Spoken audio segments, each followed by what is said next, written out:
कल को अगर ऐसा हो कि आपका जो बॉस है आपकी सैलरी नहीं बढ़ा रहा है, तो यहां पर कौन सा प्रिंसिपल फॉलो नहीं हो रहा है? आप आंसर दीजिए इसका। अगर आपका सुपीरियर, आपका बॉस आपकी सैलरी नहीं बढ़ा रहा हो, तो कौन सा प्रिंसिपल यहाँ पे फॉलो नहीं हो रहा है? मुझे सबसे आंसर चाहिए इसका, आंसर बताओ। यहाँ पे A is the right answer. Remuneration का प्रिंसिपल जो है आपका फॉलो नहीं हो रहा है, एक अच्छी सैलरी नहीं दी जा रही है। ठीक है। Question number 2, management principle provide readymade solution for managerial problem, guideline for managerial action, guarantee for success of organisation, all of above. Management principle से क्या होता है? प्रॉब्लम को सॉल्यूशन मिलता है, फ्यूचर की गाइडलाइन है, सक्सेस की गारंटी है, कि ऑल ऑफ अबाउ है? क्या आंसर होगा इसका, बोलो।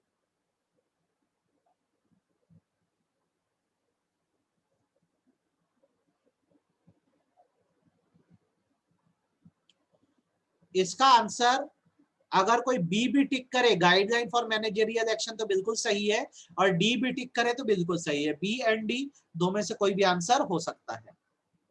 ठीक है। कल मैंने आपको ये बात तो बता दी है कि आपका ऑब्जेक्टिव का बढ़ गया हिसाब किताब स्कूल में, और अब एग्जाम्स में तो थोड़ा सा ये सब ज्यादा फोकस करेंगे अपन, है ना। गैंग प्लैंक जो होता है वो बेसिकली क्या बताता है? किसके बीच का कम्युनिकेशन है गैंग प्लैंक, आप बताइए। सेम लेवल का, सेम डिपार्टमेंट का, कोई भी एम्प्लॉय का, नन ऑफ अबव। बताओ क्या आंसर होगा इसका। Very good. जब इमरजेंसी में दो सेम लेवल के लोग बात करते हैं तो इसको गैंग प्लैंक बोलते हैं। देन हमारा पर्सनल इंटरेस्ट जो होता है वो ऑर्गेनाइजेशन के इंटरेस्ट के सामने सुपरसीड होना चाहिए, कम होना चाहिए, नीचे आना चाहिए। कौन सा प्रिंसिपल ये बात कहता है? बताओ, ऑप्शन आपके सामने है। कौन सा प्रिंसिपल कहता है कि ऑर्गेनाइजेशन का इंटरेस्ट ऊपर होना चाहिए, हमारा नीचे? Very good. सबऑर्डिनेशन ये बात कहता है। सबऑर्डिनेशन कहता है कि हमें अपने पर्सनल इंटरेस्ट को पीछे रख के ऑर्गेनाइजेशन के इंटरेस्ट के बारे में सोचना चाहिए। ठीक। पांचवा क्वेश्चन, अगर आपने रूल एंड रेगुलेशन फॉलो नहीं करी तो आपके ऊपर पेनल्टी लगेगी, आपके ऊपर एक्शन होगी। कौन सा प्रिंसिपल ये बात कहता है कि रूल एंड रेगुलेशन फॉलो ना होने पर पेनल्टी लगेगी? रक्षिता ने बोला सी, आदित्य ने बोला सी, खुशी ने बोला सी, बाकी लोग क्या बोलते हो? अजीजा, श्रुति, सबने बोला सी, ये डिसिप्लिन है। देन अथॉरिटी और रिस्पॉन्सिबिलिटी का प्रिंसिपल क्या बोलता है? Responsibility is greater than authority, authority is greater than responsibility, authority is equal to responsibility, all of above. क्या आंसर है? Very good. बाकी लोग सब रिस्पॉन्ड करो बेटा, आंसर दो, सबसे आंसर चाहिए मुझे इसके। आपने क्लास अटेंड करी होगी तो आपको बनेगा। हेमेश, किशोर, मानवी, नेहा, प्रेरणा, आंसर दो। देन क्यों ऐसा होता है कि कंपनी में टर्नओवर ज्यादा बढ़ जाता है? टर्नओवर बढ़ने का मतलब जॉब छोड़ना। लोग नौकरी छोड़ छोड़ के क्यों भागते हैं? कौन सा प्रिंसिपल फॉलो ना होने पर लोग जॉब छोड़ छोड़ के भागते हैं? बताओ, कौन सा रूल फॉलो ना होने पर लोग नौकरी छोड़ छोड़ के भाग जाते हैं?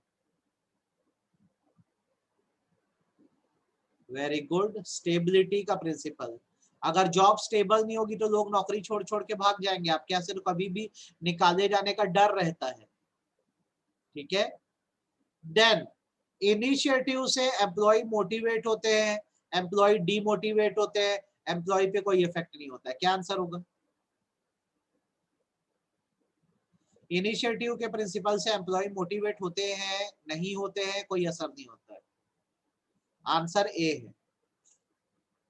नाइन्थ का आंसर बताओ क्या होगा? नाइन्थ का आंसर क्या होगा बताओ?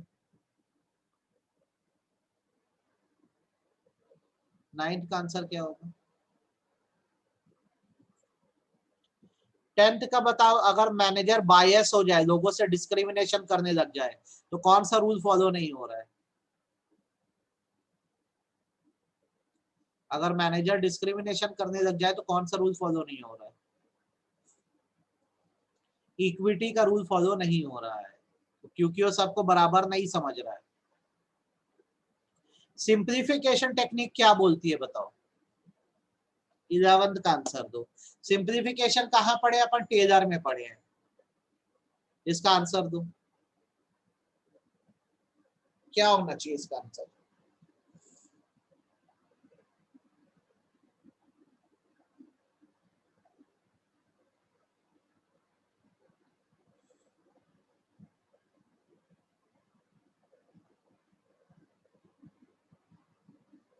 बोलो।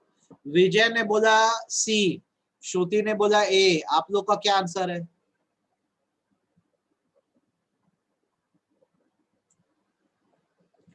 इसका आंसर सी है। बेमतलब का जो अलग अलग चीजें करते थे, वेस्टेज करते थे, उसको कम कर देना, हटा देना। ठीक है, यही शीट दूंगा, याद रखना, ये सब हमने क्लास में बनाया है। फैटिग स्टडी का मेन ऑब्जेक्टिव क्या है? क्यों की जाती है फैटिग स्टडी? क्या जानने के लिए की जाती है?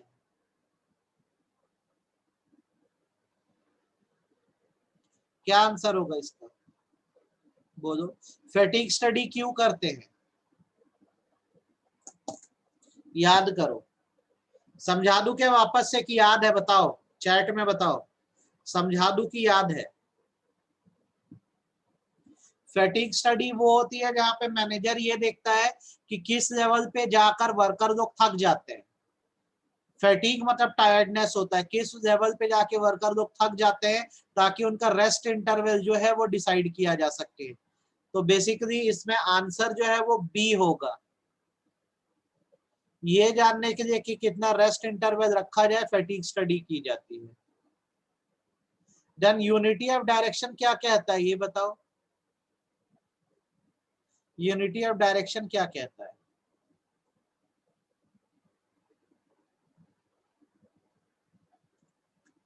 एक यूनिट को एक प्लान में आगे बढ़ना चाहिए, दूसरा सारे एम्प्लॉय एक ही तरफ एफर्ट डाले, वर्क की ओवरलैपिंग नहीं होनी चाहिए। इसका आंसर डी होगा, ऑल ऑफ अबव। इसका आंसर डी होगा, ऑल ऑफ अबव। ठीक है,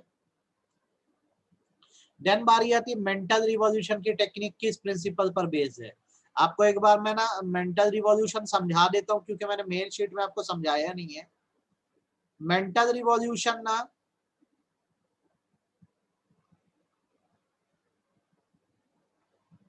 एक टेक्निक है टेलर की, जो ये कहती है कि एटीट्यूड में चेंज आना चाहिए। चेंज इन एटीट्यूड होना चाहिए। कहने का मतलब बेसिकली ये है कि जैसे दो ग्रुप के लोग हैं, एक साइड मैनेजमेंट है और दूसरे साइड एम्प्लॉई है, दोनों को ही अपनी सोच बदलनी पड़ेगी। एम्प्लॉई को मैनेजमेंट की रिस्पेक्ट करनी पड़ेगी, और मैनेजमेंट को एम्प्लॉय के ऊपर ट्रस्ट करना पड़ेगा। जब दोनों मिलकर काम करेंगे तभी काम हो पाएगा, वरना नहीं हो पाएगा। ये मेंटल रिवॉल्यूशन है। तो ये किस प्रिंसिपल पर बेस है? तो हार्मनी नॉट डिस्कॉर्ड पर बेस्ड है, ये ध्यान रखना। देन ऑर्डर का प्रिंसिपल क्या बोलता है बताओ? फ्यूल का ऑर्डर का प्रिंसिपल क्या बोलता है बताओ? ऑर्डर का प्रिंसिपल क्या बोलता है? बोलिए, बोलो बोलो बोलो, क्या बोलता है ऑर्डर का प्रिंसिपल? आदित्य ने, खुशी ने बताया, इशिता, श्रुति ने बोला। ऑर्डर का प्रिंसिपल बेटा बोलता है कि हर चीज सही जगह पर लगी होनी चाहिए, हर चीज सही प्लेस पर होनी चाहिए। फाइल बॉक्स में होनी चाहिए, टूल जो है वो टूल बॉक्स में होना चाहिए। एवरीथिंग मस्ट बी अरेंज, ये ऑर्डर का प्रिंसिपल कहता है। ठीक है, आज आपको वीडियो भेजूंगा, एक बार ना आप रिवाइज कर देना, आज कल परसों में चैप्टर 1 और 2 रिवाइज कर देना। आपको ना समरी वीडियो भेजूंगा 2। ठीक है, आप एक बार ना पढ़ देना आज अच्छे से। ऑर्डर का प्रिंसिपल बोलता है हर चीज सही जगह पर होनी चाहिए। ठीक, नेक्स्ट, फ्यूल क्या कहते हैं? ऑर्गेनाइजेशन को सेंट्रलाइजेशन करना चाहिए, डिसेंट्रलाइजेशन करना चाहिए, कॉम्बिनेशन का इस्तेमाल करना चाहिए, नन ऑफ अबव। फ्यूल का क्या कहना है बताओ? बताओ बताओ बताओ।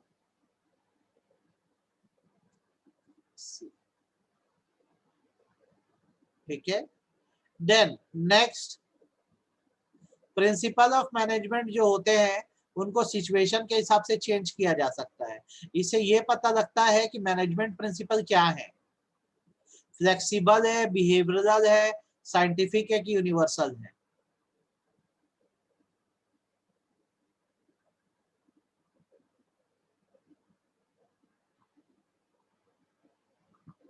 क्या होना चाहिए इसका आंसर? प्रिंसिपल ऑफ मैनेजमेंट को सिचुएशन के हिसाब से चेंज किया जा सकता है। तो यहाँ पर बताया जा रहा है कि मैनेजमेंट प्रिंसिपल फ्लेक्सिबल है। ठीक है,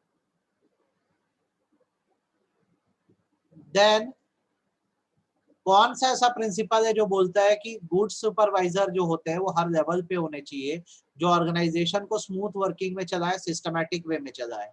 जब भी सिस्टमैटिक वे आए, याद रखना डिसिप्लिन है, ये डिसिप्लिन है। ठीक है, ध्यान रखो। देन हमारे देश की सरकार ने पंचायत राज को बहुत ज्यादा पावर दे के रखी है ताकि वो सरकार के लिए काम कर सके और गांव का या विलेजेस का वेलफेयर कर सके। आप बताइए यहाँ पर किस प्रिंसिपल की बात हो रही है? गवर्नमेंट ने पंचायत को पावर दी है ताकि वो गांव को संभाल सके अच्छे से। तो ये अथॉरिटी एंड रिस्पॉन्सिबिलिटी का प्रिंसिपल है, ये अथॉरिटी एंड रिस्पॉन्सिबिलिटी का प्रिंसिपल है। ठीक है, administrative principle were given by आया तो हेनरी फ्योल आंसर है, क्योंकि हेनरी फ्योल के प्रिंसिपल सबसे बढ़िया होते हैं।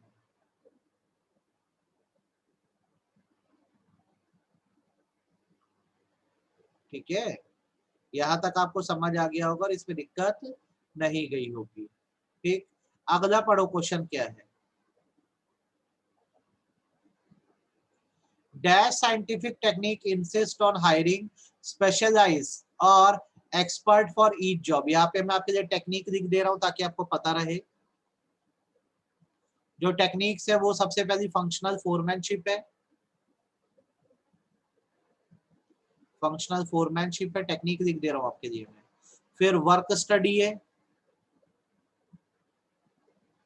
वर्क स्टडी के बाद आपकी कौन सी टेक्निक आती है? स्टैंडर्डाइजेशन एंड सिंप्लीफिकेशन आती है।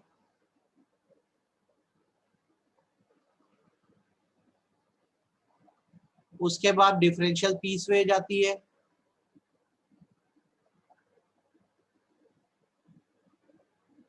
ठीक है, और चौथी मेंटल रिवॉल्यूशन आती है।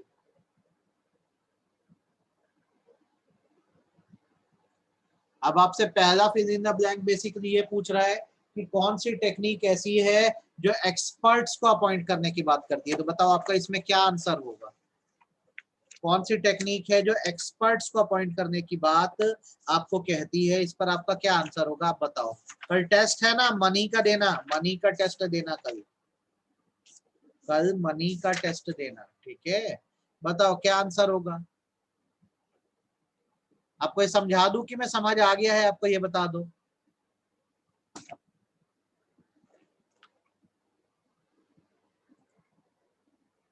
बेटा एक्सपर्ट की बात जो है ना वो याद रखना, यहाँ पे बना दे रहा हूं आपके लिए, फंक्शनल फोरमैनशिप कहता है, फंक्शनल फोरमैनशिप कहता है। ये कहता है कि बेसिकली आप एक्सपर्ट लोगों को रखो जो फोरमैन्स होंगे, जो ऑफिस में बैठेंगे वो क्लर्क होंगे, और जो फील्ड पे होंगे वो बॉस होंगे। आपको याद होगा क्लर्क का मैंने कोड बताया हुआ है, बॉस का भी कोड बताया हुआ है आपको। ठीक, देन कौन सी टेक्निक होती है जो बोलती है कि प्रोडक्ट यूनिफॉर्म होने चाहिए और इंटरचेंजेबल होने चाहिए? आंसर याद रखना, standardisation, standardisation and simplification.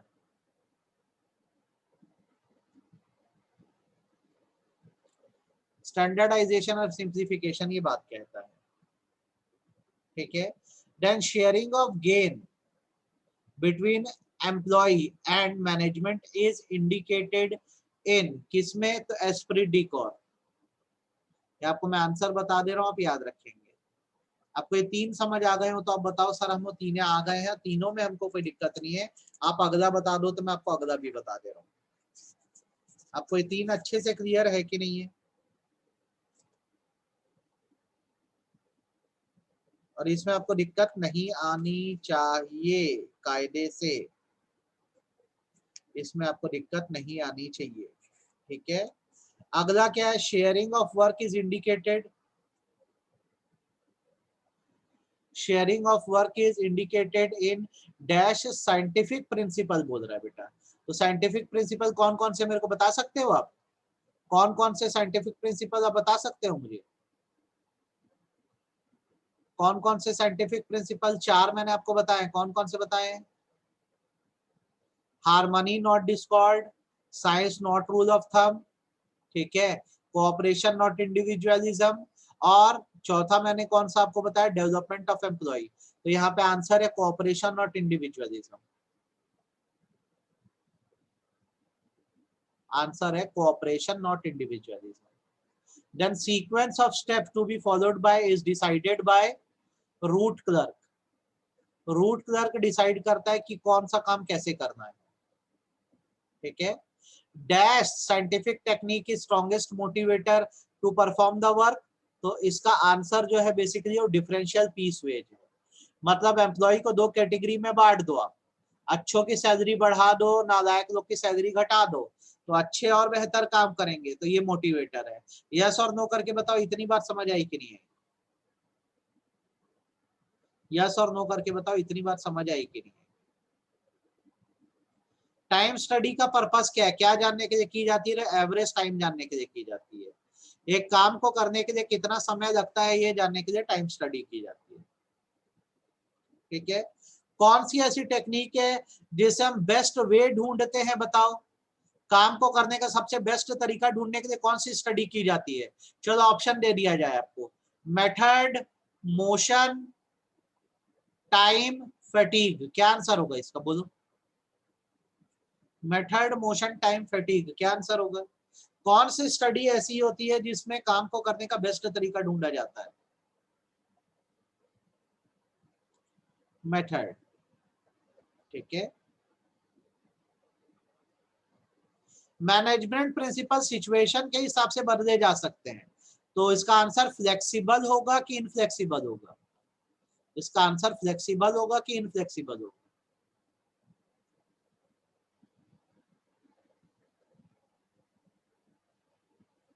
Dash is taking first step with self motivation, कौन सा प्रिंसिपल है, ऑर्डर का प्रिंसिपल है कि स्केलर का प्रिंसिपल है कि ये इनिशिएटिव है, ये इनिशिएटिव, इनिशिएटिव। तो ये सारे फिल इन द ब्लैंक होगा, एग्जाम में फिल इन द ब्लैंक की संभावना कम रहती है, लेकिन आए तो आपको आना चाहिए, ट्रू फॉल्स पूछता है, ठीक है। चलो फटाफट आंसर दो, ट्रू है पहला वाला बताओ, ट्रू है कि फॉल्स है, पहला वाला ट्रू है कि फॉल्स है, फर्स्ट वाला ट्रू है कि फॉल्स है। मैनेजमेंट के जो प्रिंसिपल होते हैं प्रॉब्लम्स का सॉल्यूशन देते हैं, ट्रू है कि फॉल्स है, बोलो बोलो बोलो, ठीक है। ये गाइडलाइन है, ठीक है, गाइडलाइन है जिसको फॉलो करना है, सॉल्यूशन तो हमें खुद ढूंढना होगा। क्या management principle scientific principles type rigid है, क्या मैनेजमेंट के प्रिंसिपल बदले नहीं जा सकते, ट्रू की फॉल्स, अगेन फॉल्स है। मैनेजमेंट के प्रिंसिपल बिजनेस और नॉन बिजनेस ऑर्गेनाइजेशन दोनों में इस्तेमाल किए जाते हैं, ट्रू और फॉल्स, बिल्कुल ट्रू है। मैनेजमेंट के प्रिंसिपल एक ही दिन में बन गए हैं, मैनेजमेंट के प्रिंसिपल ओवरनाइट एक ही दिन में बन गए क्या, मैनेजमेंट प्रिंसिपल सेम रिजल्ट देते हैं, मैनेजमेंट प्रिंसिपल सेम रिजल्ट देते हैं। फ्यूल का फोकस वर्कर पे था, मैं बताता हूं, ट्रू, बिल्कुल वर्कर पे फोकस था। एस्प्रिट डी कॉर्प कहता आई को वी से रिप्लेस कर दो, अपने बारे में ना सोच के पूरे ग्रुप के बारे में सोचे, that's Esprit D Corp, true और false,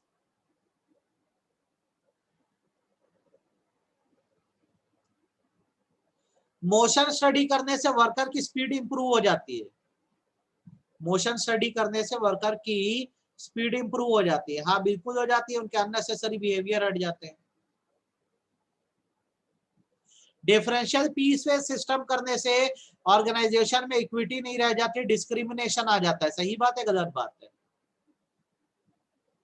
differential piece veg system क्या होता है? जो बोलता है एम्प्लॉय को दो कैटेगरी में बांट दो, एक की सैलरी बढ़ाओ दूसरे की घटाओ। क्या इससे डिस्क्रिमिनेशन आ रहा है? नहीं, ये तो सिर्फ आपको मोटिवेट करने के लिए किया गया है।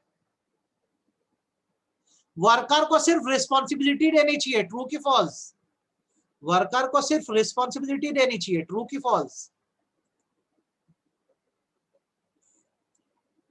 साथ साथ अथॉरिटी भी नहीं चाहिए, बिना अथॉरिटी के काम नहीं करेगा। तो आज आपने इतना प्रैक्टिस करी, आपके लिए प्रैक्टिस काफी है।